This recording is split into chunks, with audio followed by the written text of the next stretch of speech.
avoir contre ton père, ta mère, non, tu dois les honorer. Même si tu ne les vois pas, tu n'as peut-être pas envie. Il y a des gens, des familles, c'est tellement compliqué qu'ils se disent, non mais je suis désolé, pasteur, avec cette personne, je ne peux pas. Ok, je comprends, tu ne peux pas passer du temps avec cette personne, pas de souci. Mais moi dans ton cœur, vide ton cœur, vide ton cœur. Ne sois pas un geôlier qui garde les gens en prison dans ton cœur. Vide ton cœur. Et après, en son temps, Dieu permettra peut-être une rencontre. Mais vide ton cœur. Toujours, c'est important. Ne garde pas. Ça ne sert à rien. Souvent, vous gardez les gens dans votre cœur, alors que souvent, ils n'ont plus le souvenir de ce que vous êtes. Et souvent, les gens vont décéder, vont même mourir, parce que tout un jour va partir, mais pendant ce temps, même après leur mort, tu gardes toujours. Pourquoi? Parce que c'est l'ennemi. On a dit ce matin dans la prière aussi que quelqu'un parfois peut te combattre, et comme tes regards restent portés sur les gens, qu'est-ce qui va se passer à ce qu'il frappe les yeux? C'est lui mon adversaire, c'est lui qui m'attaque, c'est lui qui fait de ma vie un calvaire. Sauf que tu ne comprends pas que c'est l'adversaire derrière qui l'inspire à faire ça. Et souvent, il y a des personnes qui vont partir décéder, tu vas dire, youpi, tu vas sabrer en fait, tu vas sabrer toutes sortes de boissons pour justement célébrer, tu dis, maintenant j'ai la victoire. Erreur. Parce que le diable va faire renaître une autre personne qui aura les dispositions et également te combattre. Mais les combats ne finissent pas alors. Parce que tu n'as pas compris qu'il fallait chasser l'ennemi qui rôde. Bien sûr, il y a un cœur qui est disposé. Il y a des cœurs, si vous voulez, c'est par rapport aux souffrances, tout ce qu'ils vivent, ils sont plus facilement friables à recevoir les infestations des ennemis, des démons. Oui, voilà. Il y a des gens aussi par leur foi, ils peuvent capter rapidement la présence de Dieu, tu vois. Ils peuvent, pendant qu'il y a un ténèbre, lui déclenche, je fais déclenche. Et l'esprit voilà. Parce que H24, ils sont connectés à Dieu. Il y a d'autres personnes, ils ont du mal parce que c'est comme la vie, c'est comme ce qu'on appelle, vous savez, les millefeuilles là, ou bien c'est les couches qui s'ajoutent les unes sur les autres. Donc, du comment, et ces couches-là, c'est souffrance, stress, découragement. Pour certains, abus, ils ont eu toutes sortes d'abus, tu vois. Donc tout ça, c'est dans le cœur. Et du coup, l'esprit est étouffé. Ils ont reçu l'esprit, mais il est étouffé. Nous pouvons dire, il est pas acquis, il est étouffé.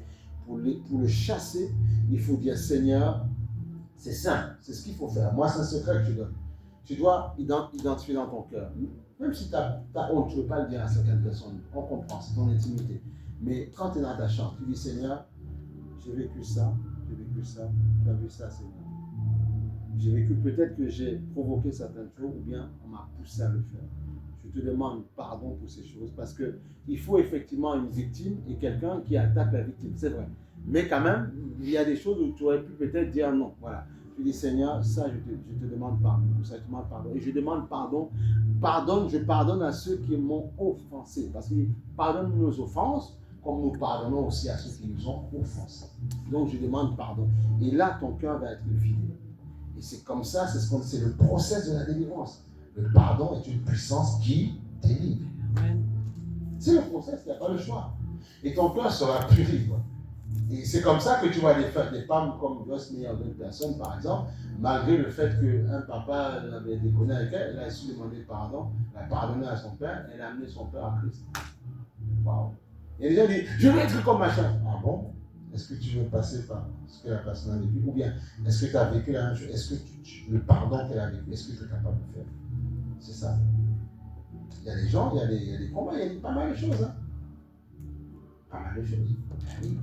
Est-ce que parfois, en tant que femme, mon mari gère derrière tout ce qui est administratif et tout ça, d'être meilleur, mais est-ce que, quand Dieu va te dire, quand Dieu te dit, oui, mais ok, tu prêches l'évangile devant, mais toi, soumets-toi à ton mari, est-ce que tu es capable de le faire? Un autre, ils m'ont dit, non, c'est un problème. C'est moi quand même! Dieu a dit, non, tu veux que ça soumette tes corps. Voilà, c'est ça. Donc, tu vois, il y a des choses, parfois, on veut la grâce qui est sur quelqu'un. C'est ça que vos pensées ne sont pas mes pensées, mais on refuse tout le travail, le processus qu'on refuse. Mais on dit, Seigneur, je veux être comme lui.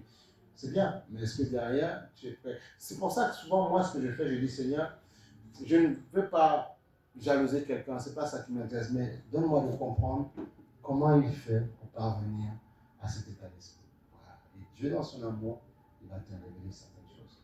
Il va te révéler ce qui se passe, comment la personne fonctionne, comment il fait. Voilà. Et là, tu vas comprendre. Et là, tu vas t'éviter tellement de problèmes. Il faut être en communion avec l'Esprit, parler avec l'Esprit. Apprenez à parler avec le Saint-Esprit.